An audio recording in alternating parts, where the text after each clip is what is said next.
Quand j'avais 3 ans, j'ai assisté à la scène du massacre de ma mère. Ils ont décapité la tête. J'ai été hanté par ces cauchemars-là.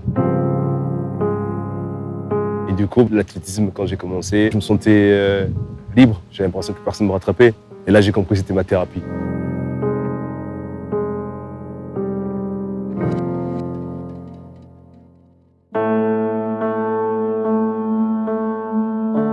Alors ça, c'est ma prothèse dans la vie de tous les jours, que je peux tout faire.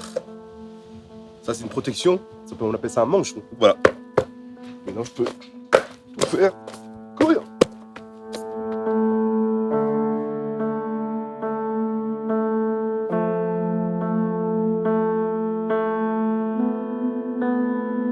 J'avais pu oublier l'image. C'était même parfois compliqué d'imaginer qu'à 3 ans pour se rappeler de tout ça.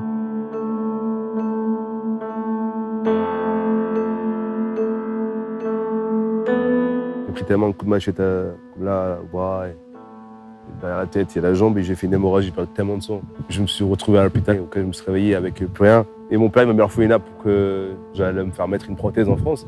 Et après, une fois que j'allais avoir ma prothèse, je revenais chez moi. C'est vrai qu'il m'a déposé à l'orphelinat pour me faire adopter. Et tout ça, c'était une histoire.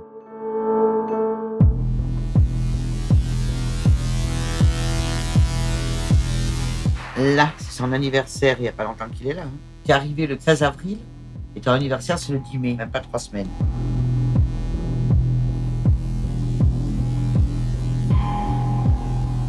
Tu as pris beaucoup de risques pour venir me chercher? Non, pas spécialement. C'était un peu en guerre, quand même. C'est le ministère de l'Intérieur qui m'a autorisé à y aller seul. Bon, il était un peu timide aussi là quand je suis arrivé quand même. L'orphelinat, c'était des enfants qui étaient violés, des enfants qui étaient vendus aux Zaïre pour en faire d'esclavage, vraiment des choses horribles. Du coup, quand j'ai vu mon père adoptif, Robert, qui est venu me chercher, je pensais qu'il venait me chercher pour me manger. Donc j'étais pas du tout rassuré. Mais c'était vraiment très rapide la connexion entre lui et moi. Moi, c'était comme si j'avais atterri sur Mars. J'avais jamais vu autant de personnes de couleur blanche. C'était très compliqué de vivre avec cette histoire-là. Je devais savoir comment l'oublier. C'est plus ça qui est compliqué, c'était pas l'handicap. L'handicap est effectivement, une fois qu'il avait sa prothèse, regardez.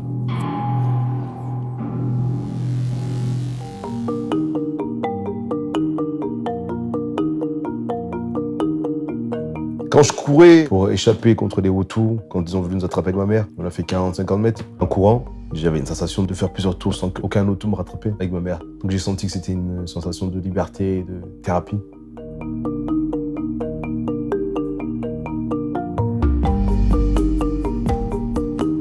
Quand même, j'ai été très fière, alors je vais le dire, Jean-Baptiste. Oh! Quand tu es arrivé d'Irlande, ton premier championnat du monde où tu avais une médaille.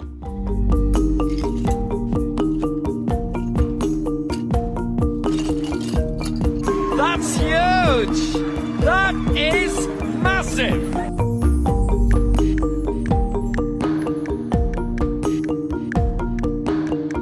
Premier champion du monde. La première médaille que j'avais eue, que j'avais fait à mon père.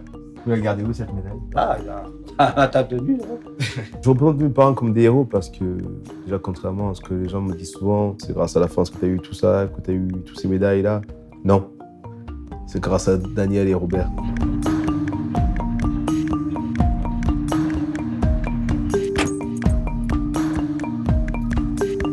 C'est là où j'ai commencé l'athlétisme, premier pas de champion.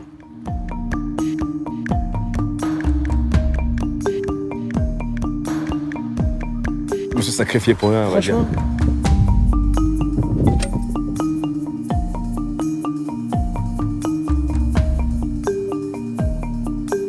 J'ai double handicap ici.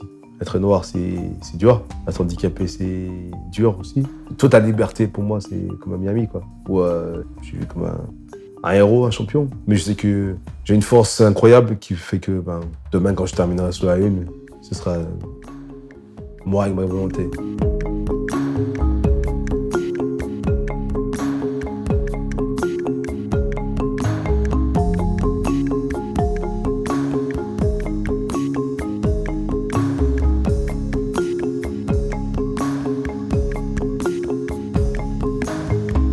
Ma plus belle médaille, c'est pour l'instant, c'est d'avoir sorti mon histoire dans un livre. Aujourd'hui, je me suis aperçu que mon témoignage, ce que je sais, ce que je ressens, ce qui me fait mal au fond de moi, c'est important de le dire et m'a donné Aujourd'hui, je vais transmettre. Mais comme on dit, il faut parler pour changer les choses.